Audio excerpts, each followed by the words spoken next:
IPL 2025 தொடர் கிளைமேக்ஸை எட்டிவிட்டது. ரஜத் பட்டிதார் தலைமையிலான Royal Challengers Bengaluru அணியும், ராயல் சேலஞ்சர்ஸ் பெங்களூர், ஸ்ரேயாஸ் ஐயர் தலைமையிலான பஞ்சாப் கிங்ஸ் அணியும் இறுதிப் போட்டியில் மோதுகின்றன.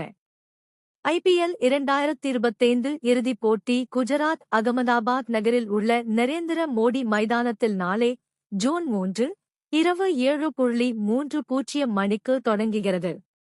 கடந்த 2023ஆம் ஆண்டில் இதே மைதானத்தில்தான் இறுதிப் போட்டி ஏறத்தாழ 2-3 நாள்களுக்கு நடைபெற்றது.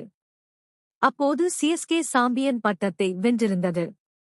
நாளை நடைபெறும் போட்டியில் வெல்லும் அணிக்கே முதல் கோப்பை கிடைக்கப் போகிறது.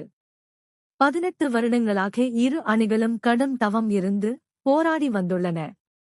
RCB அணிக்கு இது 10வது பிளே ஆஃப் மற்றும் 4வது இறுதிப் போட்டி. பஞ்சாப் கிங்ஸ் அணிக்கு 3வது பிளே ஆஃப், 2வது இறுதிப் போட்டி.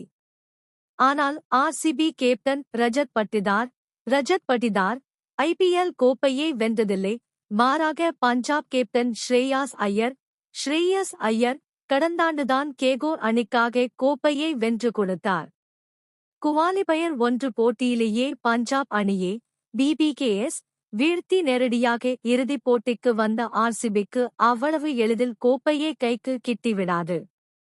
பஞ்சாப் அணி இதே மைதானத்தில்தான் நேற்று மும்பை இந்தியன்ஸ் எனும் அசூரனை வதம் செய்து அதே வெறியுடன் இறுதிப் போட்டிக்கு காலடி எடுத்து வைக்கிறது. ஸ்ரேயாஸ் ஐயர் உள்பட களத்தில் இருக்கும் 12 வீரர்களும் உச்சக்கட்ட நம்பிக்கையில் இருப்பார்கள். RCB அணியையும் சாதாரணமாக நினைக்கக் கூடாதுதான். RCB அணியில்தான் ஏறத்தாழ அதிகமான வீரர்கள் ஆட்ட நாயகன் விருதை வென்றிருக்கின்றனர். அதாவது ஒரு வீரரை மட்டுமே RCB நம்பியதில்லை.